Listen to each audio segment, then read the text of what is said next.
What I do before studying for a test, I don't know how you can survive without it. That is key for how I was able to accomplish so much even with Ayo, it's Amy. Today we're reacting to advanced Stanford study tips. This video has almost 500,000 views, so we better see something good. You have so many study tips at your fingertips on YouTube. How do you know which ones are really worth your time? So I'm here to share my take on this video today as a 4.0 student from one of the hardest schools in the entire world and who played basketball for 3 hours every day on the varsity team. All right, Mr. Hafu Go, let's go. In this video, I traveled to the top universities in the world, including MIT, UCLA, UC Berkeley, and of course, Stanford University. Caltech's never announced as one of the top schools. We suffered through so much. A quick Google search on Quora and you'll see what I mean. Learn when you are in class, do not postpone. Try focus. Do you review materials right after class too? Yes, that really cuts down time. Makes it a lot more easier when you go back and then review your notes. It makes more sense rather than being completely lost and spending another 4 to 5 hours just trying to make sense of what you wrote down. It's very good advice, but I say it's a little too idealistic because the typical student, even someone from Caltech or MIT, I think, wouldn't have time to flip through pages right after class. They're probably heading to the next class or just ready for their brain to take a break. What I found to be the best time to review materials I learned from class is just to start on the homework, because when you start on the homework, you're literally going to be using what you learn in class. So then you're kind of multitasking, and that's what the homework is for anyway. Then when you get the homework back, then review what you got wrong as soon as possible. One thing that I used to do that really helped was when I had a lot of terms that I had to know, I would read out the terms that I wrote down. I would record it on my phone, and on my walks to class or anywhere, I would just play it and listen to it. Kind of like your own audiobook. That's a very good way to use your time very efficiently, because when you're walking, you're not listening to anything. I used to do this for case prepping, to just listen to cases. So even though I haven't done this specifically, I think it could be very effective. Talking to all of your professors or your TAs, so that way that they know you and they know that you're serious about the class. Because I remember I had a couple classes I was struggling in. I was just telling the professor, I just need to get a B. I just need to pass. So can you work with me? They were very accommodating. It's pretty good to get on your professors or TA's radars, but if you're at a super big school like UCLA or Berkeley, I think it's harder if everyone's trying to do that because the professor only has so much energy. So unless there's something special you really want them to be aware of, I'd say you don't need to go out of your way to just get to know your professors like you would have to get to know your teachers in high school, but instead just go to them when you have actual questions on your work or understanding the notes. You have to plan out your schedule. You have to know what you're doing at every second of the day. In high school, it's if you had 30 minutes, you wouldn't even think about studying. You'll probably just watch a YouTube video. Yeah, probably. But then in college, those 30 minutes, even just 5 pages of reading matters so much, especially when you have to read 200 pages a day. Especially when you have breaks in between classes, you need to take advantage of those. Yes, I like how a lot of these tips are targeting efficiency, because that is key for how I was able to accomplish so much even with tough practices and a super tough workload of 5 classes per quarter at Caltech. I didn't plan my day to the T and know in this break I'm gonna work on this, but I would have a list of items that I could work on during any downtime. And so when I do have that time that pops up, if a class gets canceled or there's time in between classes, then I would have a game plan, have that textbook on hand to use that time effectively. Pro tip, I read from the 7 Habits of Highly Effective People that's actually more effective to plan your week, and then you can shift items from day to day versus every day planning your next day to a T. I love flashcards, so I always like to make them on my phone as well. I use the spaced repetition system. So you basically get all the cards, go over it, and then the app knows which one you answer correctly and which ones you don't. And the ones you answer correctly, you don't get that again for a long time. But the ones you answer incorrectly, you get that repeatedly, right? Exactly. I recommend Quizlet. This is what I did to memorize a lot of terms, and then you can also read that when you're on the go, when you're on the bus, when you're having that downtime that we mentioned. Active recall. Even the process of making the flashcards for the first time helps you study. And for math and science problems where you have to derive things and it's not just a simple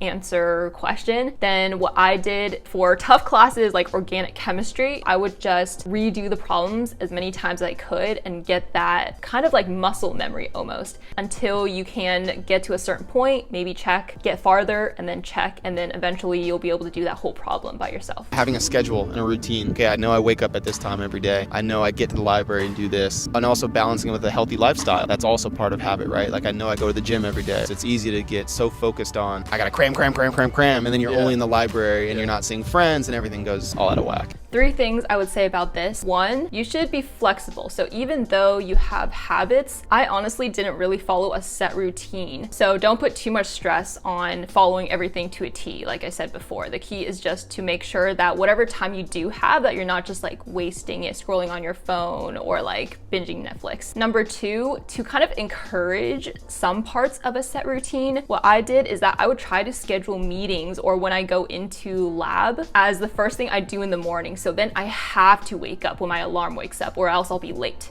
3, this literally saved me at Caltech. Like, I don't know how you can survive without it unless you're a super genius, but you set study times or times to work on sets with friends. So again, it's a commitment and you have that in your schedule. So you have to do that at that time. And then outside those commitments, you just make sure to, you know, adapt and be flexible and use your time wisely. You need to take care of yourself. Everyone kind of comes in with the stigma that college is going to be so hard and that you have to pull all-nighters every single day. But a big key in college is like taking care of yourself. Sleeping and, you know, even like therapy or meditation is probably the most essential thing as a college student, because, you know, college isn't really meant to be just learning and then like staying up all night to get the college experience. Sleep.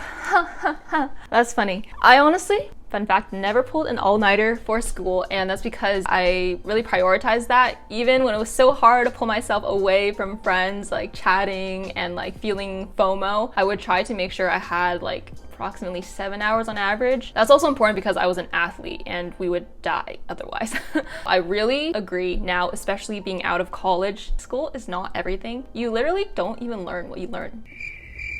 Don't even use what you learn in school. So like, why spend so much energy and brain power trying to get every little thing perfect? Just get the grades you need for like grad school. I actually really prioritized going out to have fun with friends. So like, if people asked me to do something, I would make sure I was in a good enough spot to put that down and go out to eat or do something fun. And then actually, like, you might say I'm a procrastinator, but then I would be more efficient and then get the work done. And by that time, because the stats at Caltech are so hard, then you have people who can give you like hints, and then, you know, it worked out. Knowing when you work better, like if you work better with people around you, if you work better completely isolated with no distractions, kind of knowing and figuring out which setting works best for you. I know I was a good student, but you know you better, so listen to you. Internalizing the information that you see in the textbook, I would not only read it, but do active reading, put in post-it, and really trying to understand the information instead of memorizing. If you're doing a STEM major, especially, you have to understand things, and in high school too. I think high school and just like school before college